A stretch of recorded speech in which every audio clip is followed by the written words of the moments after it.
Oh, let me bring it up. Okay. Alright, we're live. This is Sundered Ages Talks episode 5, combat and such. Last week Hey. we were talking about spells, spellcasters, and casting. We went into the what we think are the downsides of the casting system that you get in most like 3rd edition and forward D&D rule sets. We contrasted it with what we think are the benefits of the mana system and the skill to spell system that Sundered Ages uses. This week we're talking about more on the melee side of combat. So, we last week the spells sounded awesome, but spells have always sounded kind of awesome. Like, who doesn't want to throw fire?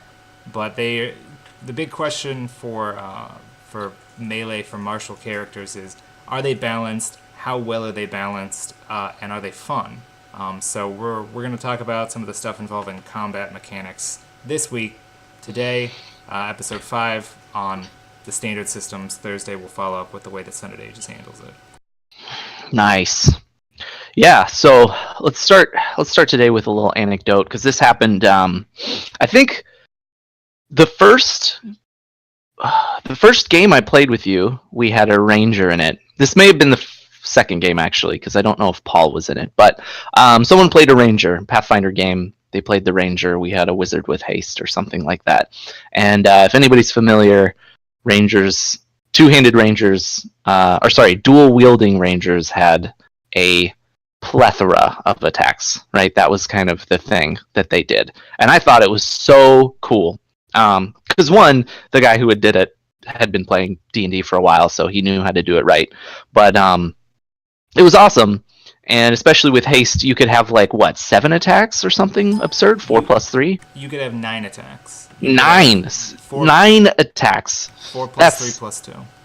That's bananas. I remember him just tearing into a dragon and doing 212 damage or something. And I was like, I need to do that. And then you were like, please, never. And I was like, why? And you're like, because it takes forever. It's the worst. It is fun. But I think a lot of people who've played those older games realize having a lot of attacks takes a lot of time. Even, I don't know if it was Paizo or Wizards, had made an alternative, like Unchained or something. I forget exactly what it was, but they made an alternative because rolling 9 attacks takes time. Not to mention, that's one person. They do it every round, and then you have the 3 other people who are playing. Combat, if it's lasting 5 rounds, that's just too long. Combat's going to be an hour, and if it's not even an epic battle, that's just a regular battle with bandits. That's bananas. That's your whole day's gone, especially if you only have 4 hours. So, Paizo or Wizards, whoever it was at the time, knew that there was a problem. They tried to fix it. Again, Band-Aids. So I think that's where we're going to start off today is how do we make people get to feel powerful? Because having that many attacks is fun, right? As the player, you feel like a badass. But where do you balance it? Or we're not talking about the fixes yet today. I always get ahead of myself. But why is that around? I know people want to feel strong, but God, it sucked, man, to have to wait 5 rounds in a row for your turn 9 times. It was no fun. Yeah, and then the wizard would throw 10d6s down and be the one person in the group that can't add. Yeah, of course. Yeah, so iterative attacks, and for the reference, that was a friend of mine named Paul playing an a dwarf ranger with the favored weapon for the dwarven war axe. It was so cool. With 9 attacks per round. Yeah, and he carved through a dragon in 1 round while standing in fire. It was so cool. He hit every time, then he crit twice. Yeah. So, but iterative attacks, it doesn't always have to be 9 attacks. In the standard D&D systems from 3.0 forwards, the martial characters would get a +1 to hit every level, and then whenever they would reach above a +5, or a factor of that, they'd get another attack. So at level 6, they'd have a +6 and +1. At level 11, it'd be +11, 6, 1, and then 16, 11, 6, 1. So at level 16, they'd have 4 attacks. And then in epic levels, it never went beyond that. You get a separate like epic bonus. But other classes still got that, like wizards and whatnot level got half the attack bonus, and so they'd get a second attack at like 11. Rogues and clerics were in the middle waypoint, so they'd get a second attack at like 8. But yeah, if you were one of these middling classes or a caster, you weren't making melee, you weren't making attack rolls most of the time. When you were, it was sort of a joke thing or like a clutch thing where the wizard tries to hit something with its staff to like set a spell off, like you're bonking somebody with dynamite. The reason that iterative attacks suck in the standard editions is because each one of those attacks not only required that you roll the die and then add the numbers, but each one of those attacks was made at a different bonus. Yeah. So because of that, you either, if you were really, really good and you'd been playing for a while and you had it figured out, you would have enough d20s on hand that they'd basically be labeled like first, second, third, fourth attack. Paul did. And you would throw those down at the same time, knowing which was which, and then add your bonuses. You're like, okay, attack 1 gets a plus 14, attack 2 gets a plus 14, you're dual wielding or whatnot. Attack 3 gets a plus 9, and then the last one gets a plus 9. Or if you just have attacks you're not dual wielding, it's like, okay, that one's at a 17, and then a 12, and then a 7. And just because if you could have just said, okay, 17 to each of those, you'd have said, okay, my lowest roll was a 10. They all have 17. Does a 27 hit? If a 27 hits, you just knew that you hit all 3 times, which would have been a nice fix, but wasn't something, as far as I'm aware, that was done until the current system. 5th edition has gone halfway on this. So if you're familiar at all with 5th edition,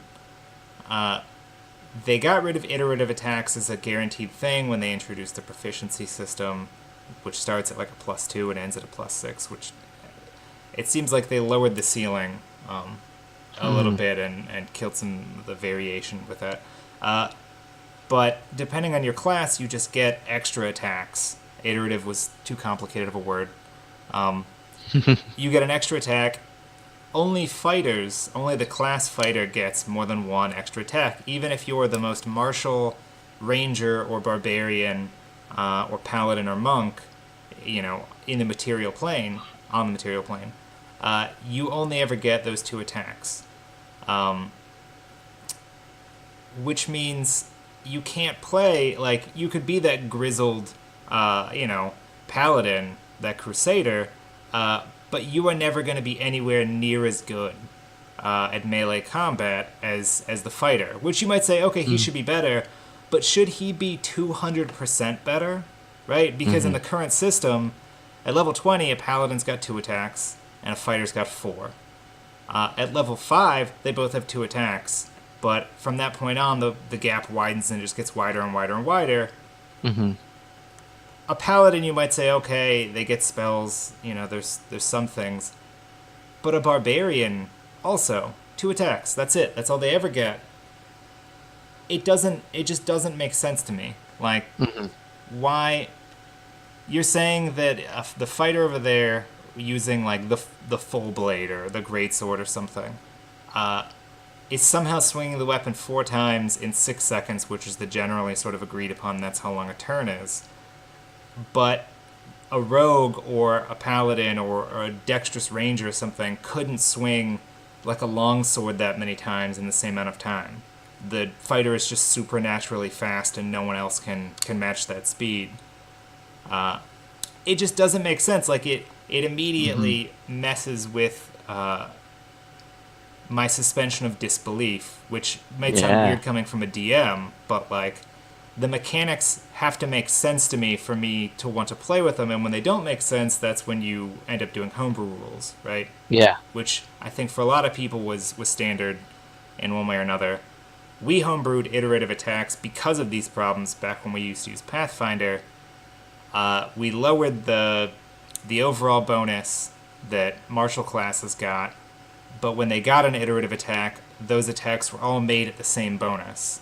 So while they might still be rolling 3 or 5 or 7 or even 9 attacks if they're, like a level 17 ranger, they're all at the same bonus. You roll 7 dice, 9 dice, whatever, you look at the lowest one, and then you add your bonus. Does that hit? No. Okay, the next one up. Does that hit? No. The next one. Does that hit? Yes. Okay, I hit 6 times. Here's the damage. And you're done. And that was already infinitely faster than most combats. But it's... I don't think 5th edition has it right yet. It just... The iterative attacks... So far as I can tell, no thought was given to balancing weapons with iterative attacks. They just wanted to balance... They don't want melee characters doing what might be considered too much damage in a single hit. So they can't give the fighter and the barbarian all that just increasingly higher damage numbers to represent their martial skill. They have to give them extra attacks to space it out for the chance that it will hit, it won't hit. When you get into things later on with like armor values or like resistances where things have like, they ignore 3 damage over a mithril or silver or whatever. Each of those attacks, takes a chunk off for that defense. Again, though, like iterative attacks, like so many things in the class system, in the traditional system, really does just seem it's a band-aid to try and represent the fact that you're getting stronger, because the people making the game didn't know how to properly represent that in your damage without breaking their system. Yeah, and a lot of that stuff that they fixed in 5th edition is still is a lot of a turnoff to me, because if I wanted, I think a lot of the things that bring people to D&D are some people, the shenanigans and the stories that they bring, right? Everybody always has their D&D stories. All those bard stories.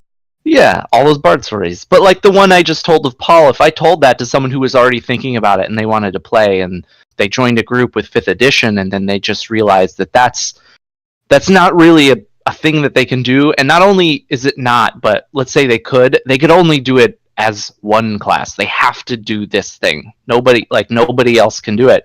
And that sucks really bad. And so it does lead to a lot of people homebrewing stuff, which I think is, that's classic. Like there's always stuff, even in Sundered Ages, there are things that are going to be homebrewed.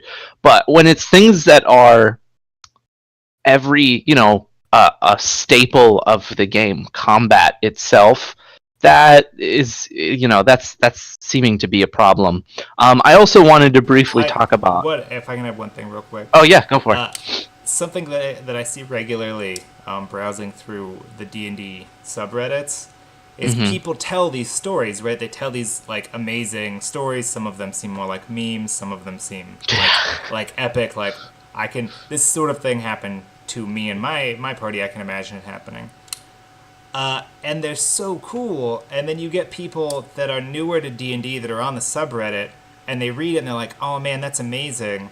How would you do that? Because doesn't this class only get X, Y, or doesn't... I've never heard of that item before. What spell are you referencing?"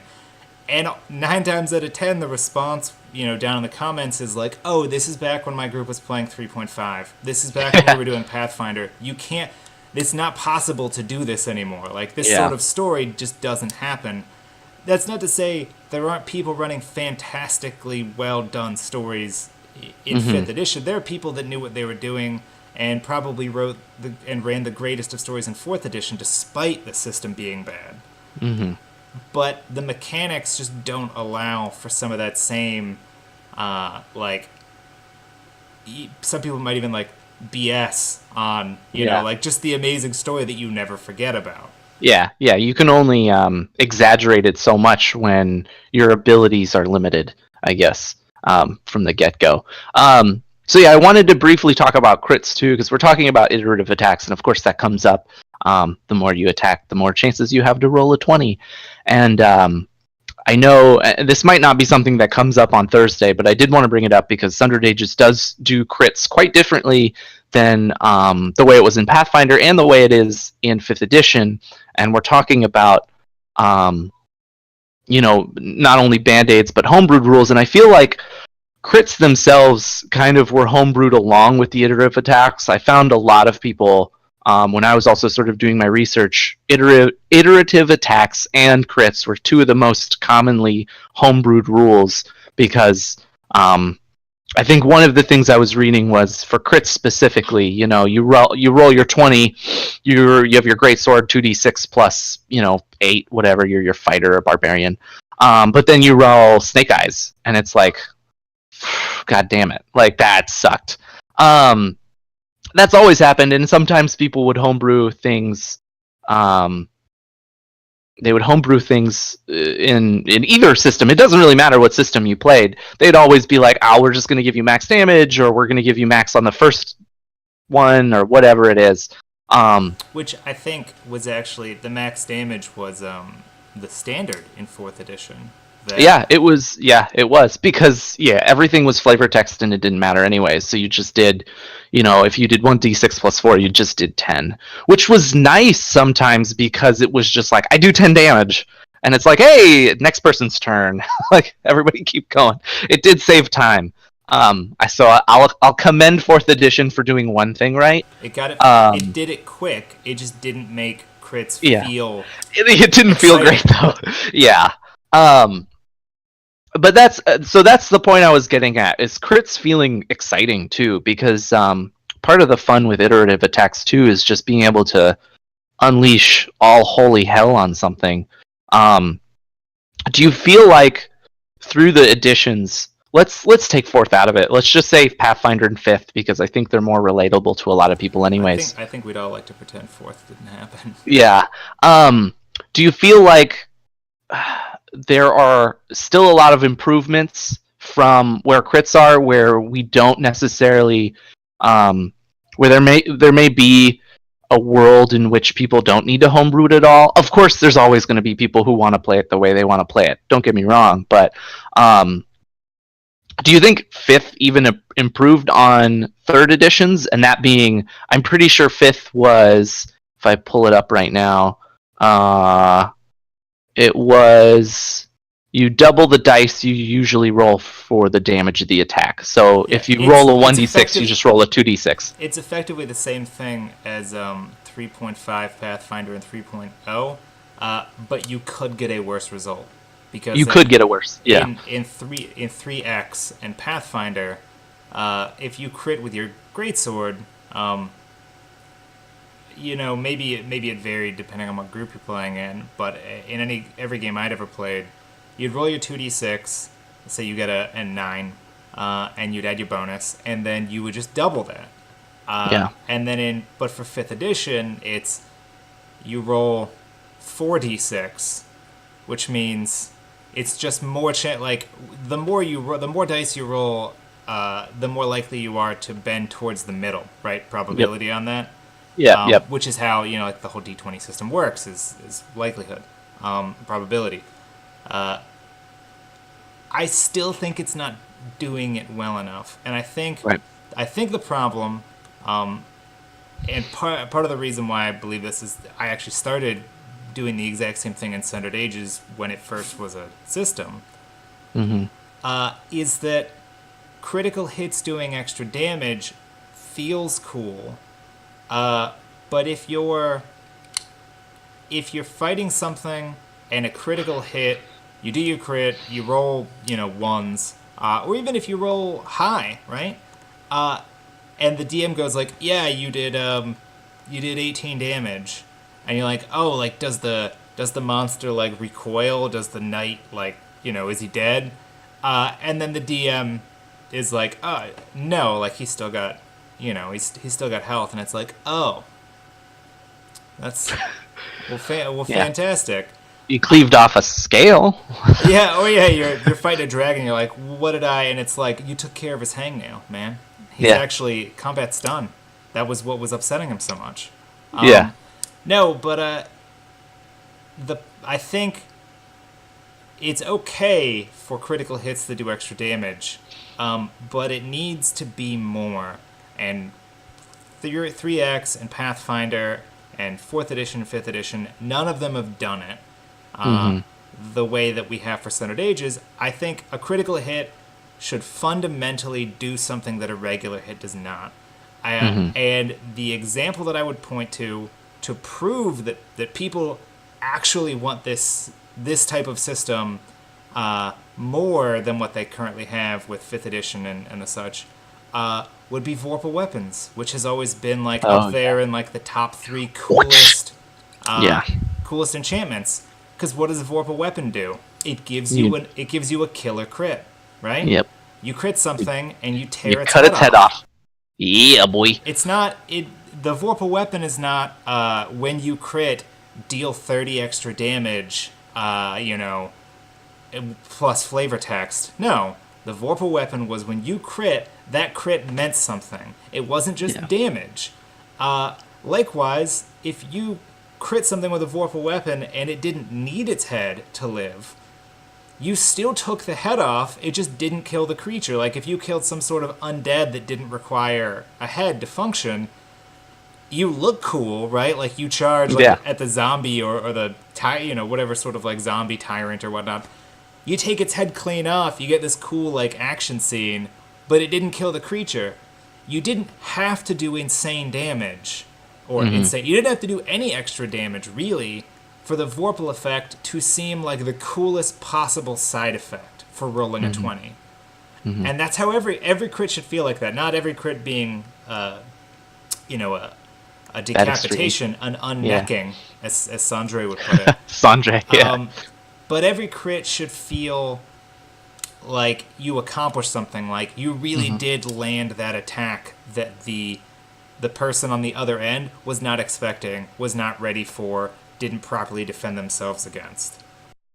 Yeah. And one more thing to note that just goes into what we were saying earlier. The double dice thing also just adds more adding and more time, especially if you have a lot of attacks and you crit on multiple attacks. That's just more numbers you got to add. And, well, like adding high numbers is fun because you're like, holy shit, I'm really doing great.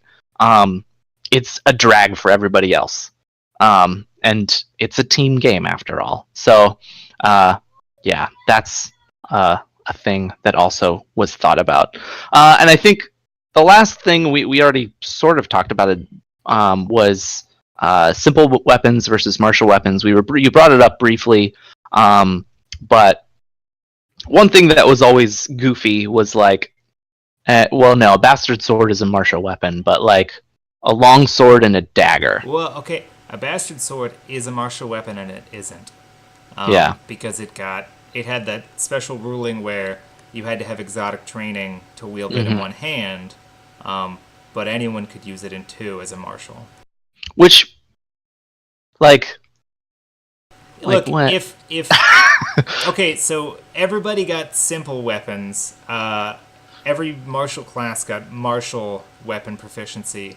And then certain classes, like rogues and monks, got a special weapon proficiency for them. Like, a rogue would have the ability to use daggers and saps and short swords and short bows and whatnot, with that having martial weapon proficiency, which some of those require. It just doesn't... It smacks of... we want people to have these options, which is great, but we're not worried at all about their character feeling like it came from somewhere. So if you're playing a ranger, say, and you've got martial weapon proficiency, so you are equally proficient in using with a sap and a short sword and a short bow and a crossbow and a great sword and a whip and a falchion. Like, maybe you went to some sort of, like, Masters of the Universe Martial Academy where they trained you to use... It was an expo, man. Yeah, to use an expo. Every single weapon... Weapon con. With equal, like, skill. Yeah. But it didn't make sense to me, and I know that it clearly didn't make sense to other people as well, even people involved with making the additions over it at Wizards and at Pathfinder. because they made their own variant systems for weapon groups that showed up in 3rd edition, that showed up in 3.5, and I think they showed up in some of the Splat books in Pathfinder, where you would have so that feats like weapon focus and specialization and improved critical and all those could be applied to a group of weapons rather than a specific weapon. So instead of taking weapon focus longsword, you would take weapon focus heavy blades, and heavy blades would be everything from a longsword up to a greatsword, or light blades would be everything from like a punching dagger up to a longsword in one hand. Weapon focus in bows or ranged would have all the bows, the crossbows, and maybe like a javelin or a sling or something. I think that was a step closer to what we need, and I mean, that's how they've always done it for monk and rogue. They clearly know that like it doesn't make sense. They clearly have the idea that a rogue shouldn't equally know how to use a short sword and a great sword. So why do they think that these other characters should, right? Why not have your barbarian? Why not say like, you're a strong man, or a strong independent woman barbarian, and you don't bother with short swords, right? You don't bother with maces and these like child weapons that can be wielded in one hand or held up. You throw bowling balls. You throw bowling balls. Or we had someone do that. Or you use your great axe to just... It was cannonballs, sorry, not bowling balls. Sorry, yeah. Well, I mean, cannon, they were bowling balls, but they just didn't have the holes in them or the plugs. No, but, how much cooler would you feel if your character, you're like, no, I'm a barbarian, I'm from this tribe, my character's mother or father used this axe, and so growing up, I didn't bother with those lesser weapons. I wanted to know how to use the weapons that the strong people in my tribe use. And so my proficiency is in these heavy weapons. And so rather than just being equally good at everything, you say, I'm better at these weapons than at these other ones because that's where my focus was. And it seems like outside of 5th edition fighter having the ability to get like a +2 if they pick ranged as their weapon, or +1 to hit and dodge if they pick dueling and they're against one person. Like, they've completely done away with this. And even if you take the optional variants for feats where you take a feat in place of a stat gain, even then the feats aren't half as colorful as they were back in Pathfinder, which is weird because they should be more valuable now. But for the most part, they don't, they lack like a certain pizzazz to them. And I don't want, like, if my fighter specializes with bows, I want a bonus that is not just, I got a +2 to hit. Yeah. Like, oh man, like when I think about all the things that, on some level, it's all numbers, right? In the background. It's all numbers as far as how good you are. All video games are binary code anyways. But if when I look down at my sheet, or, if I can describe to any other character, any other player character, like, whoa, you specialize in bows, you've been using them since you were a child, and blah, blah, blah, and it's your weapon seat, and it's like, well, what do you do? I have a +2 to hit with them. Yeah. I'm pretty impressive. Yeah!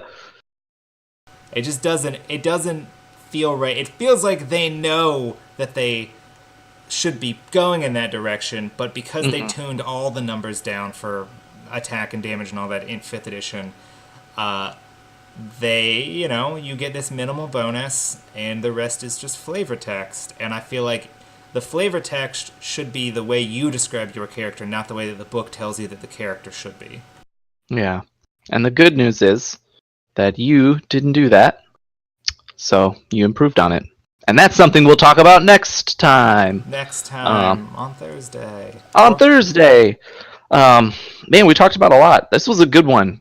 Iterative attacks, criticals, different types of weapons, scaling. It's a lot. There's a lot to go over. Again, the Band-Aids are being pulled off, and we're just replacing everything from the ground up. We'll have the billion platinum man. when we're done. The billion platinum, man. That's too much platinum. No, it's just enough. It's the It's just appropriate enough. amount. But yeah, that was great. I'm super excited. Again, I'm always super excited. I can't not be excited. But I specifically know on how you fixed a lot of these things, and I guess I'm especially excited because I worked on this one more closely on some of these things with you than so much on the magic and things like that. So I'm really excited for Thursday because some of that had my love and thought put into it as well. So on Thursday, we'll get to talk about how Sundered Age has dealt with iterative attacks, with criticals, and with weapon groups. And I think wonderful. Most people that watch it, I think will probably get on board pretty quick that we have a better system in this regard. Yeah. If not in every regard. Every regard.